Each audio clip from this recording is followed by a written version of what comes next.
Muchísimas gracias al público de Congreso Televisión por seguirnos en estas entrevistas especiales a raíz del evento organizado por el Congreso de la República sobre medios de comunicación.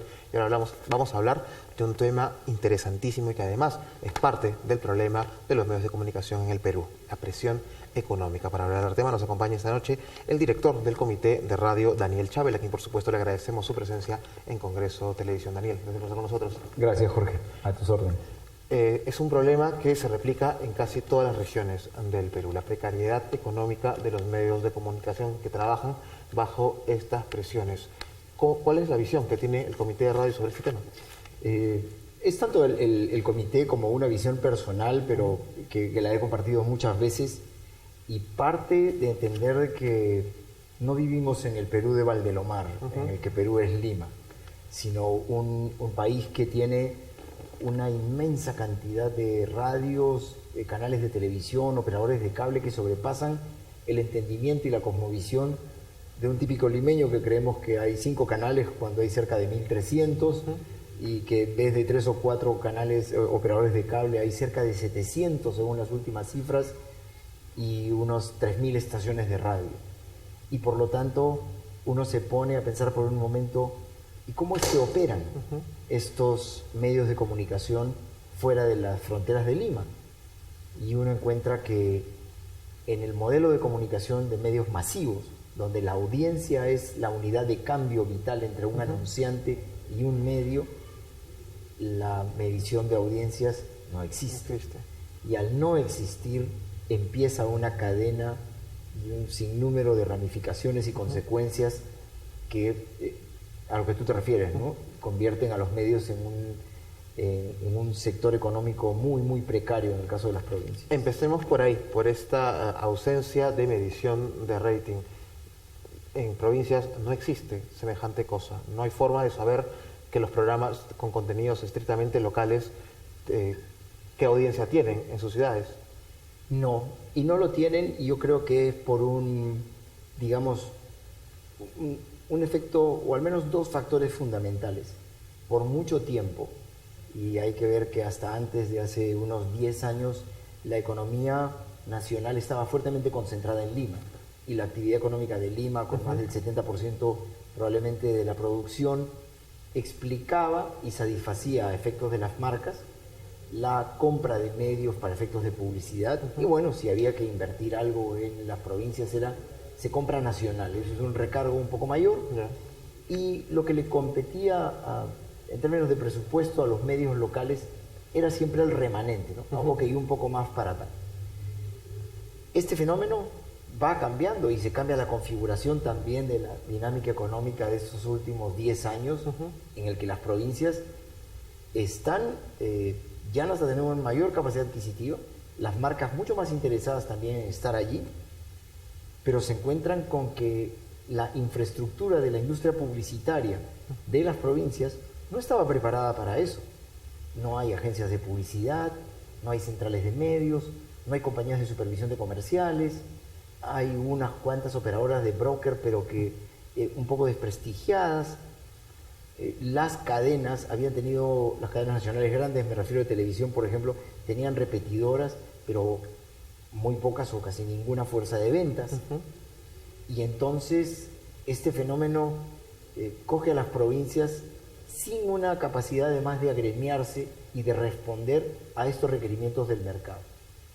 Entonces es algo de lo que toman, por supuesto, ventaja quienes están preparados para ello. Y en la proporción más grande de publicidad las han obtenido las cadenas nacionales de manera natural.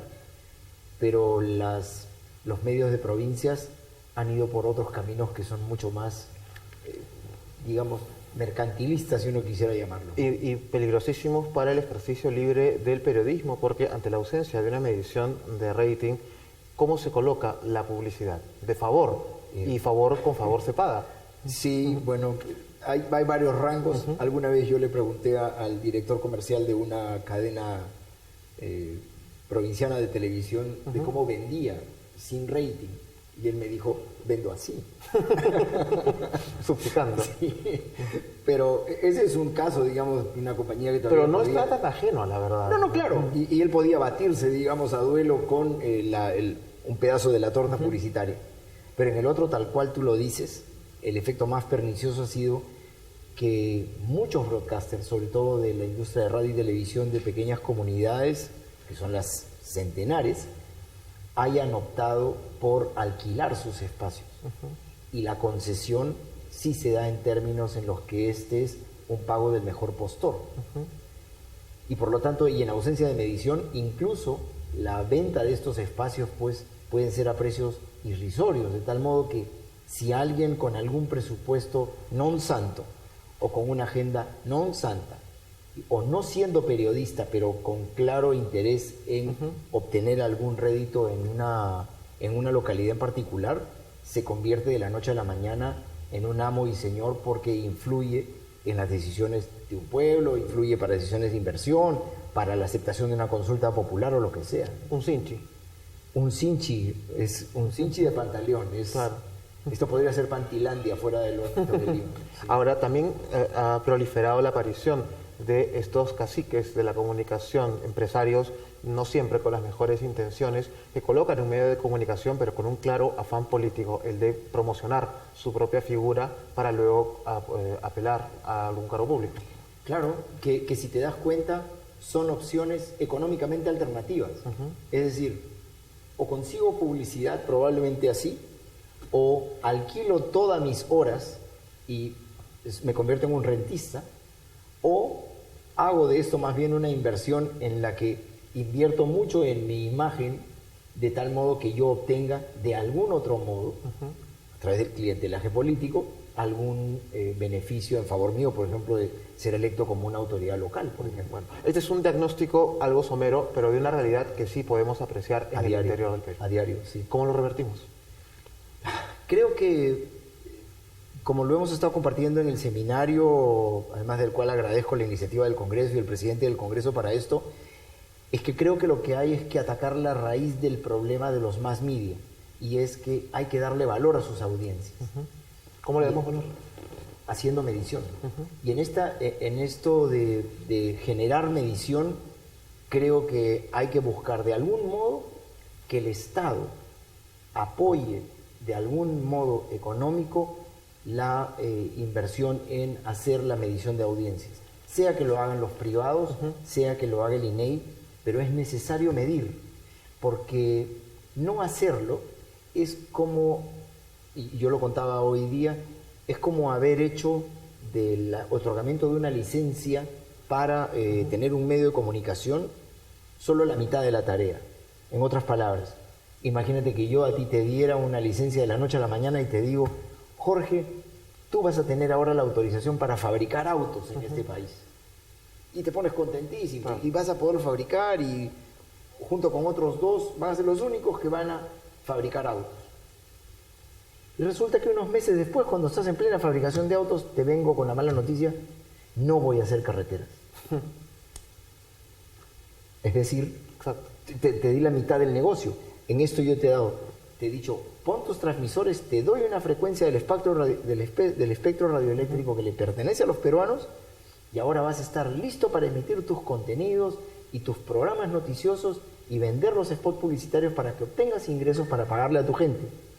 Ah, pero me olvidé, no voy a hacer medición de audiencias. ¿Es realmente una responsabilidad del Estado hacer ese tipo de mediciones? La pregunta es, ¿qué pasa cuando tú le das una licencia a una localidad, en una localidad deprimida, por ejemplo?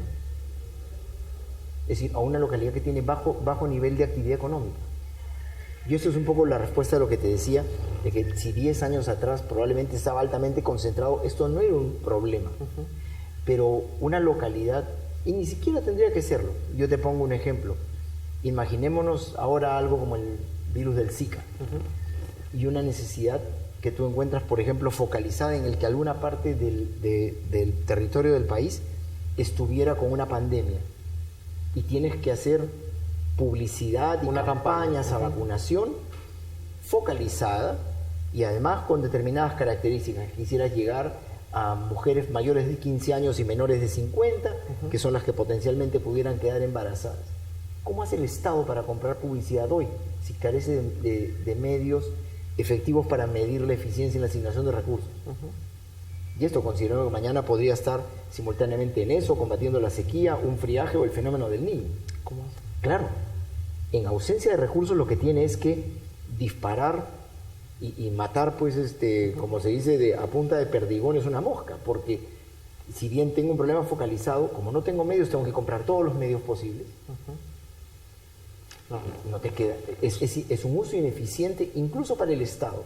O sea, el Estado como gran comprador y anunciante de programas de salud, de vacunación, los programas sociales que el presidente Humala ha llevado a cabo, hay tanta necesidad de comunicar cosas, pero una mala asignación de recursos, tan solo por no medir, ni siquiera colisiona con los intereses privados, ¿no? Pero al margen de la no existencia de esta medición, estas radios regionales han conseguido empoderarse de una manera increíble en sus localidades, al punto que las cadenas nacionales no pueden competir con estas radios.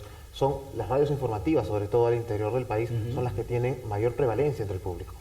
Y eso, para efectos, por ejemplo, de un publicista que tiene que tomar la decisión de asignar los recursos para la campaña del Ministerio de Salud, es un mito. Porque él no tiene cómo comprobarlo.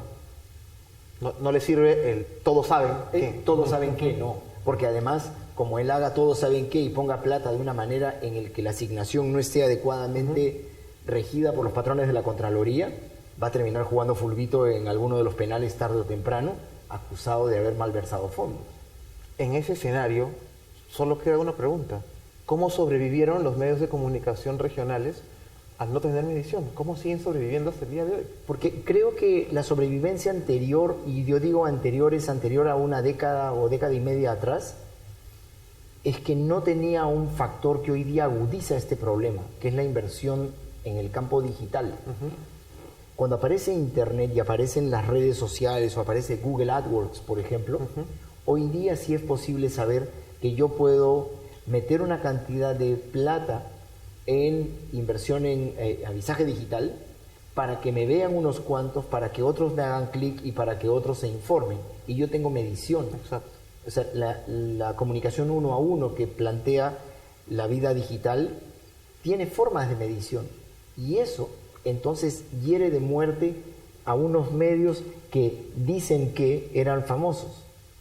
Porque entonces el broadcaster ahí sí, si encima no tenía rating y si encima los, digamos, anunciantes preferían unos medios nacionales, ahora tienen la opción digital, entonces frente a una campaña contra el virus de Zika lo que podrían es decir, bueno, no hice televisión o radio local, pero compré un poco de nacional y un poco de digital, porque aquí me dice que me han dado 5.000 likes y 20 clics. Sí, pero una campaña digital en un país donde la penetración de Internet no es la esperada y donde precisamente se necesita comunicar en zonas donde evidentemente es la radio el medio de comunicación de más llegada, es un poco más complicado el escenario, ¿no? Totalmente de acuerdo en la medida que hoy día esto sea bajo y por lo tanto lo único que podemos esperar es que esto se empeore cuanto a la penetración crezca. Es decir, lo único que puedes esperar de la perspectiva económica de los medios regionales es que su situación empeore nada más. Porque hoy día, entonces quiere decir que se está comprando más medio nacional que tiene rating y por lo tanto respaldo. Y ante la Contraloría nadie está con problemas. Si esto empeora y se condenan los medios regionales a la desaparición, ¿van a morir sin saber realmente cuál era su audiencia? Si van a morir ni siquiera pues, sin saber por qué murieron, ¿no? Porque en realidad de haber podido solucionarse, yo creo que de poder solucionarse a través de, por ejemplo, una medida como la medición, que es vital para, digamos, darle valor a las audiencias. Eso es un primer paso. ¿Cuál es el siguiente? El segundo, creo que, por ejemplo, es necesario mirar de algún modo la discriminación y la regulación de las relaciones entre cable y televisión. Hoy día está pasando, y creo, por ejemplo, como un fenómeno también desde el lado regional, para no tocar a los grandes problemas del cable nacional, es que el cable también está ejerciendo una tarea perniciosa, está ejerciendo un papel, mejor dicho. ¿De qué manera? Porque, ¿qué cosa es lo que hace? Yo, cablero, sé que, digamos, entro a ofrecerle a las personas internet, datos, y cable y le doy contenidos, precisamente porque la televisión local está en este círculo vicioso en el que la baja calidad de sus contenidos es producto de sus bajos ingresos y su falta de medición lo envuelve más. Pero la televisión agarra y viene y busca al cable local a decirle: necesito aparecer en tu parrilla de cable. Y no lo pone. Y no lo pone, a menos que el cablero le dice: sí, ok, pero tú me vas a pagar a mí. ¿Pero de dónde? Y el canal termina pagando en ocasiones. Y cuando termina pagando, descubre al interior, por lo menos en algunos de los casos que se están dando, que el cablero local se permite que en los espacios publicitarios del canal de señal abierta le pueda pisar la señal y vender la publicidad. Es decir, terminas haciendo pacto con el diablo, porque no solo has entregado tu señal pagada a este cablero, sino que el cablero ahora puede pisar tu señal porque no hay regulación que se lo impida, y él comercializar. Por lo tanto, los pocos anunciantes que podía haber en la localidad deciden no ir al canal de televisión, van al cablero, sino van al cablero. Y esta inversión, ¿quién la está haciendo? Los broadcasters, como una manera de responder a su propio problema. Eso es lo que puede explicar por qué hoy día vas camino a tener casi 700 operadores de cable. Increíble. Es increíble. Y, Sí, claro. y es algo que en la capital pareciera... No, claro. Y el día que alguien baja un contenido de un lado le puedes decir roba cable, sí. Pero yo digo, allí hay un problema que es más allá de si yo uso un... Eso es una manifestación del problema. El problema de dentro es que las relaciones de cable y televisión, como en muchas cosas el Estado, así como esta omisión por medir, no se da cuenta que sí son ámbitos de su incumbencia en nombre de fortalecer la economía de los medios, porque un medio fortalecido es la única manera de mantener fuerte también una democracia. Porque además deben entender que los medios de comunicación no son enemigos de los poderes fácticos y por supuesto mucho menos de la democracia. Y será el papel que le corresponde al periodista, pero un medio de comunicación incapaz de contratar periodistas es lo mismo que no tener medios. Y que ha derivado en que precisamente mucho del ejercicio periodístico en el interior del país se practique de una manera que bastante cuestionable. Sí, claro. Y cuando no, yo creo que muchos buenos periodistas deben haber dicho: para hacer algo como esto prefiero tampoco ejercerlo. Exacto, y abandonan el periodismo dedicándose a actividades más lucrativas. Daniel, ha sido un placer poder conversar contigo sobre estos temas que reflejan evidentemente una realidad por la que atraviesan los medios de comunicación al interior del país y que debe ser revisada. Nuevamente, muchísimas gracias por habernos acompañado. Gracias a ti por la invitación. En este espacio especial de Congreso Televisión. Nosotros nos despedimos. Yo soy Jorge Álvarez. Hasta una próxima oportunidad.